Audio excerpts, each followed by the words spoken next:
Hey, how's it going, everyone? This is the Anime Man. Welcome to You of the Future. I give every song. So, I'm sure every single one of you watching this is like, what the fuck? And yeah, I don't blame you, because I only just found out today that there is a dating sim for Hatsune Miku. I know. How did I not know of this game before? But there's a dating sim for Hatsune Miku, and it's called To You of the Future. I give every song. God damn. Well, you know, since I love Vocaloid, especially Hatsune Miku, and you guys do too, you know, why not make Hatsune Miku my waifu? I'm sure that's like every Vocaloid fan's fantasy, right? So let's make it a reality with this game. I heard this game is quite short, so it's probably going to be like one of those short Let's Plays. But yeah, guys, if you guys want to see more of this, then but anyways, let's just begin the game, shall we? Let's just start the game.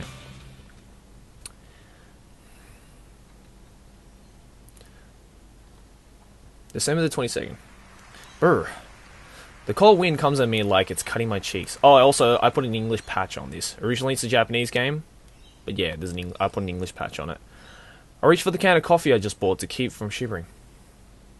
Whew. Taking the can of coffee from my mouth, I exhale and the air comes out white. Right now, the Christmas fair is in progress. We're having a Christmas event on Christmas Eve. Please take part in it. 'Tis the season, huh? Today is December the 22nd. 2 more days till Christmas Eve. People are all wrapped up in the Christmas mood. The stores and houses are all illuminated, and here and there I can hear Christmas songs.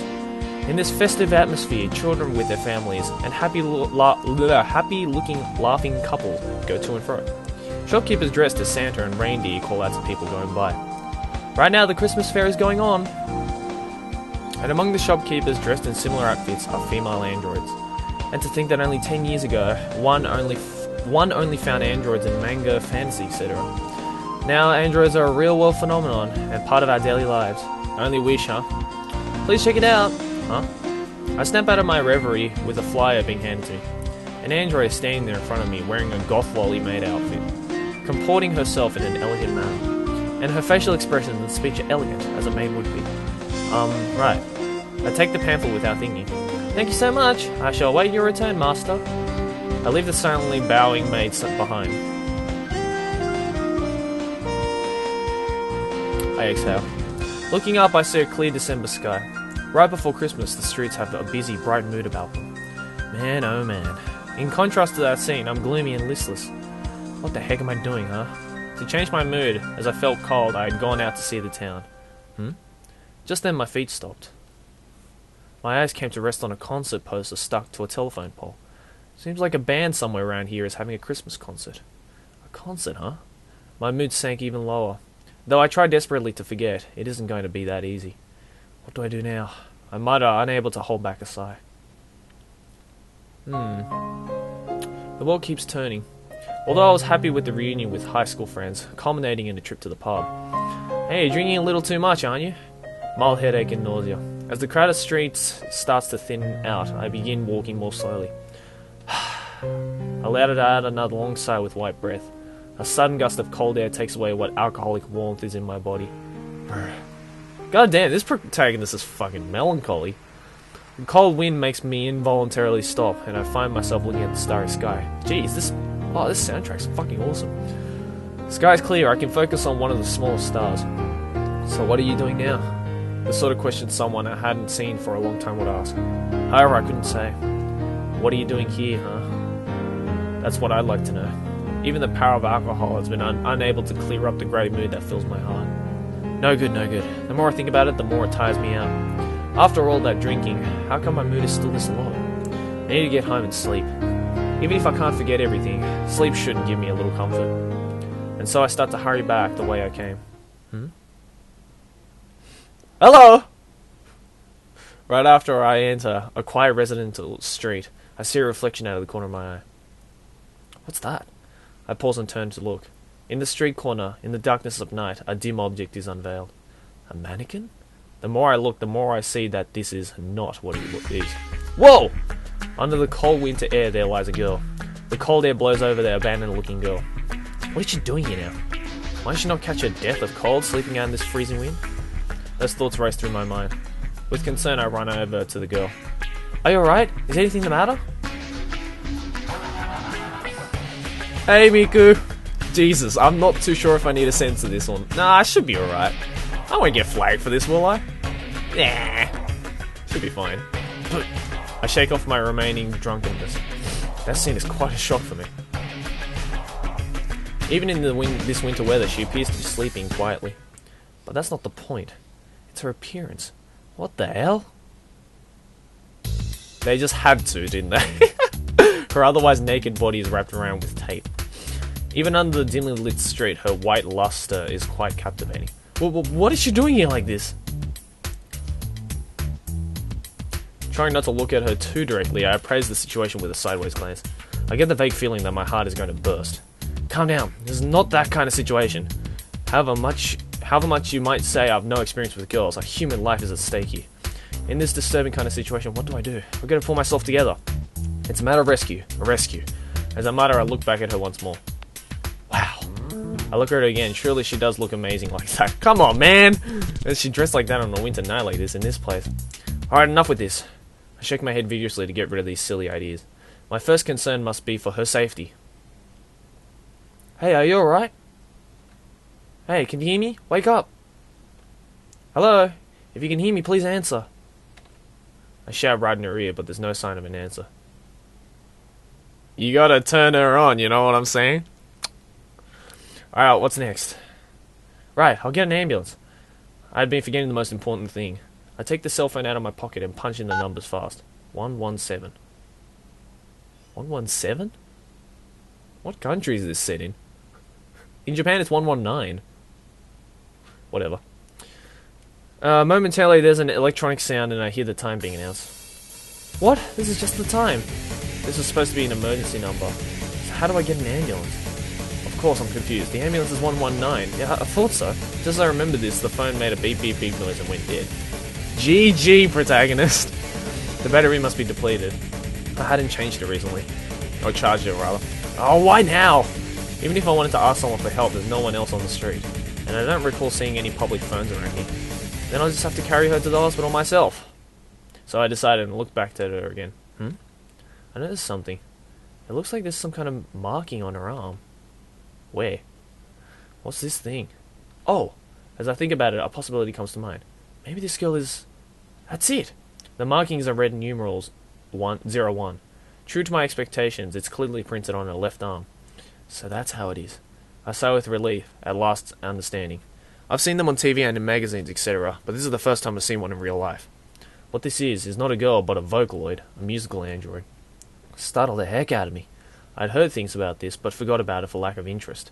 To think androids have proliferated to the point where illegal dumping has become a problem. That's just terrible. Man, some people. Thanks to this, I worry about how many years were taken off my life. Although had I thought calmly, I might have realized it more quickly. Thinking it's my style to be all confused like this makes me smile bitterly. Well, guess I'll head on back. Now that I know it's one of those Vocaloids, there's no need to hang around. I'm gonna take a bath to get warmed up and then go to sleep. Come, don't leave her there! What the fuck? This is what I'm thinking, but my body isn't moving. I look over the android again. I just can't stop looking at her. Should I really just go back and leave her? Some thoughtless person left her out here. I should take care of it. It's not like I can do much about it. What? Am I going to take it home with me or something? I mean, who knows what kind of trouble I'll get caught up in. It's never that simple. I'd best ignore her. Go about my usual business. But... just pick her the fuck up, will ya? Jesus Christ. After all, I can't abandon her, can I? Just one person and an android lying on the cold pavement. It's the middle of the night and nobody's there to see this. I'm not cold-hearted enough to abandon her. Yeah, good. So what now? How many times have I said that today?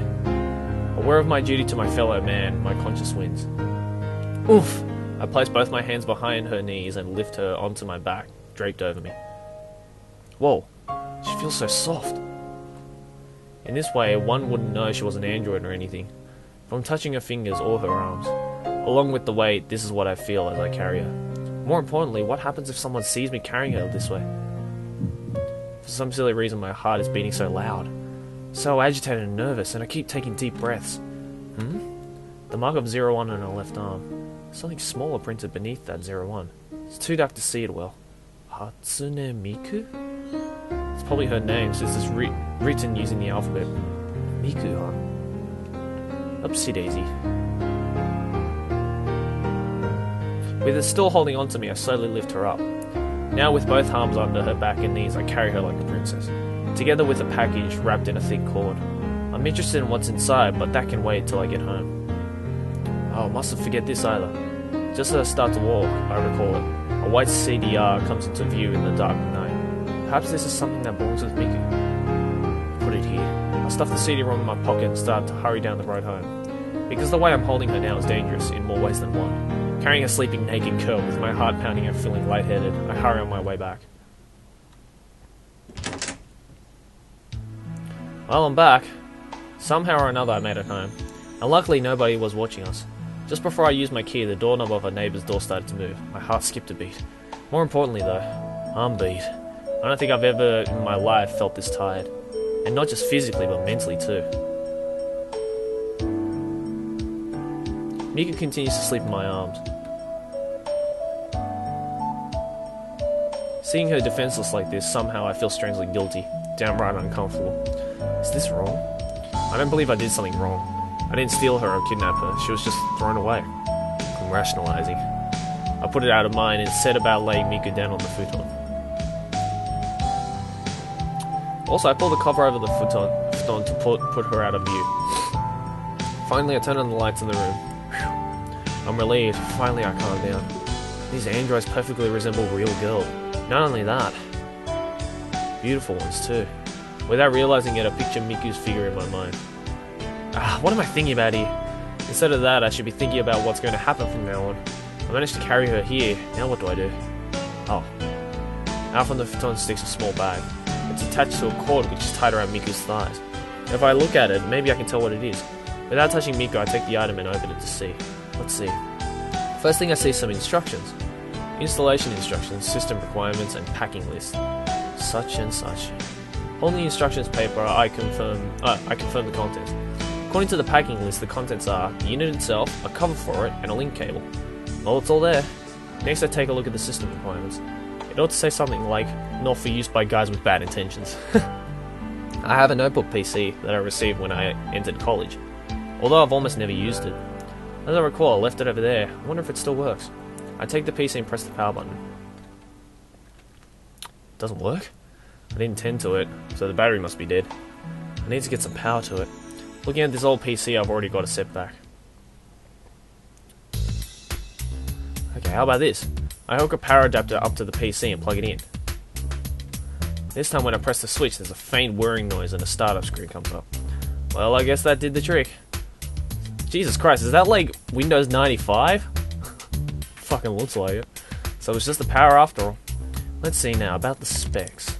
Should be under properties. There it is. I compare the required specs with the ones shown on screen. According to this, it satisfies the specs well enough. Does this mean I'll be able to use Miku? From talking to myself, something makes me lapse into silence. A thought pops into my head unavoidably, which is, should I actually try to activate Miku? Why the fuck not? Wait, who knows what might happen if I do that? What will I do after I activate her?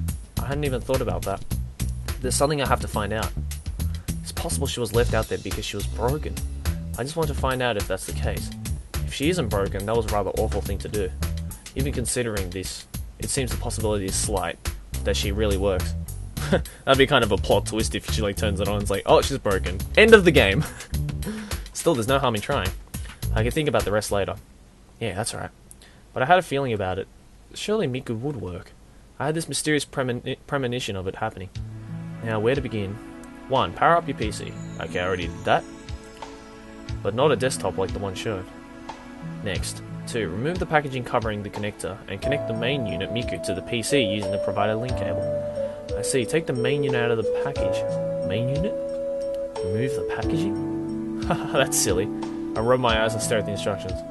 Remove the packaging covering the connector and connect the main unit Miku to the PC using the provided link cable. Remove the packaging. In other words, Miku needs to be undressed. Of fucking course. What? I had to strip her naked? That's preposterous. To connect her, I have to remove the cloth wrapping around her chest and hips. It says right here about her chest and hips. No way. No way! Do it! I hope it doesn't show it, otherwise I'm gonna have to do some censoring. As I imagine Miku's naked body, I turn away my flustered face. I can't just take her clothes off while she's asleep, although this is just an android. I think it over. She can't be connected without taking this step. Then my ass fall on the warning nose. Failure to expose the necessary portion before attempting to connect can cause it to break down. Why would not removing the packaging cause a breakdown? But if it's in the manual, I guess I better do it. I raise my hand and look over at Miku. Knew it. Stay calm. It's not like I'm gonna do anything to her. Well, actually I am. But only removing the packaging. Just unwrapping the tape from around her. There's nothing particularly dirty about it. So I tell myself, trying to suppress my agitation over this. I breathe deeply in order to calm my pounding heart. Okay. I position Miku on the futon in such a way that I won't be seeing her. Oh, it didn't show us. I guess it saves me from editing. Excuse me. I widen the gap between her and the futon with my hand and remove the packing tape from Miku. Using my fingers in such a way that I try my best not to actually touch Miku's body. The excitement makes my head shake and I try to suppress it by controlling my breathing. Then as my hand approaches her chest, where the rest of the tape is, squish. Of course. I touched her. I touched something. As soon as I notice it, I draw back my hand. I'm so sorry, it wasn't on purpose, it really wasn't. Come on, man. I apologize by reflex, but of course she doesn't respond. Oh man, this is embarrassing for me. Yep. At times like this, I curse my lack of experience. Yeah, geez, like lack of experiences in like haven't talked to females at all ever. I'm exhausted. After that stressful affair, she's finally connected. Then automatically starts to install on the drive and the initialization begins. I have to wait a few minutes before Miku can activate. And Miku herself isn't doing anything, just continues to sleep peacefully.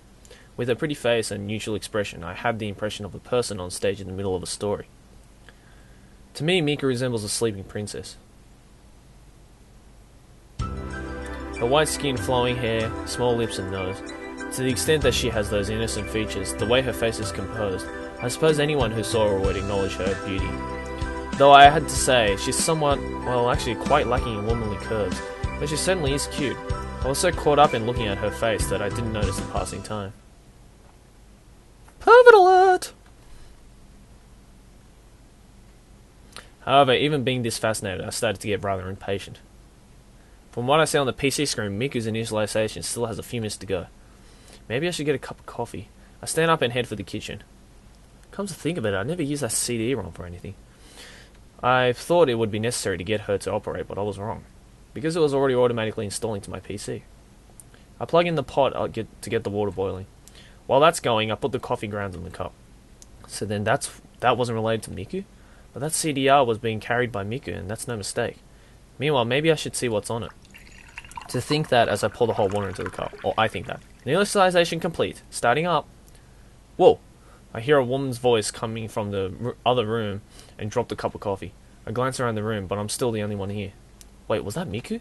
Leaving the cup of coffee, I rush blindly over to where Miku is. The PC displays initialization complete. Looks like it's all finished.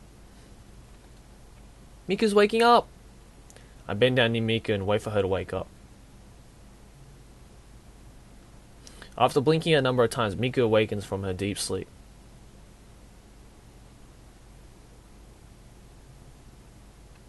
A light appears from her eyes as she begins to come alive. Miku arises and begins to move about, and the futon rolls up. Meanwhile, the remainder of the tape wrapped around her slowly falls off. Rah! I can see her! Averting my gaze, I use the futon blanket to cover Miku's body. Phew. That wasn't good. I breathe a sigh of relief. Glancing around, I see that Miku is looking directly at me. Already the blanket has started to come off and Miku is staring at me. Suddenly she smiles broadly. She smiles a brilliant smile, pure and innocent, and I feel that she has grabbed a hold of my heart. And... huh? Me. She throws herself at me. God damn it. Well, at least it did the censoring for me. Whoa! It throws me teetering off balance and I managed to catch it. Me. Is she glad I caught her? She puts both arms around my back and clings to me tightly, pushing her face against my chest. And she's naked. I can feel the warmth of her body directly. This is plenty good enough to make me tremble with excitement. With the sensation of the small bulges on her breasts, I feel a strong throbbing and the blood rushes to my head. I know that my face is flushed red with embarrassment. Me. Miku nestles close and snuggles up to me. This is kind of like, it's kind of like Chi from Chobits. Except it's Miku and she goes me instead of Chi. She's so cute. With this puppy-like gesture, though I desperately want to embrace her, I get control of myself and push my hands against her shoulders. Let me go for a second. Me? She inclines her head upon hearing my desperate plea. Man, she's cute. Please let me go, I'm begging you. And when I say begging, I mean it. If we stay like this, I'll lose my reason. Me. Upon hearing my entreaty, Miku looks reluctant and lets go of me. I have to avert my eyes again to avoid looking at her. Before anything else, you need to cover up. Me? A sweet questioning voice. Huh? Me? Could it be that you can't talk? Me. She's trying to say something, I know that. But she's not speaking words, only making it sound me. Is this what's wrong with her? That caused her to be thrown away? Me. Before I know it, Miku's face is close to mine and she's looking at me. Wah! Back to the position from before. Don't get so close. Me. Please. Me. Although she looks vaguely sad or dissatisfied, Miku complies. Now I'm able to breathe again.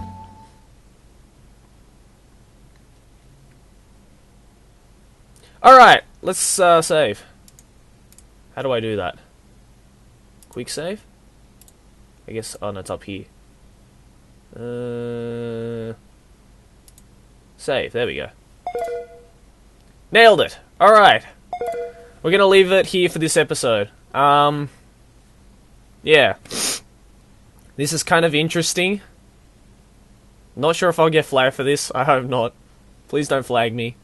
It's doing the censoring. It's not showing nipples, so it's fine. Awkward as fuck to read this, though. Gotta say. Anyways, guys, if you like this kind of stuff, then leave a comment below saying you want to see some more. Either that, or smack the fuck out of that like button. Or do both. Both would be good. Anyways, thanks for watching, guys. As always, like and favorite if you enjoy. Subscribe for more anime banter. See you guys next video of whatever I make. Keep watching anime.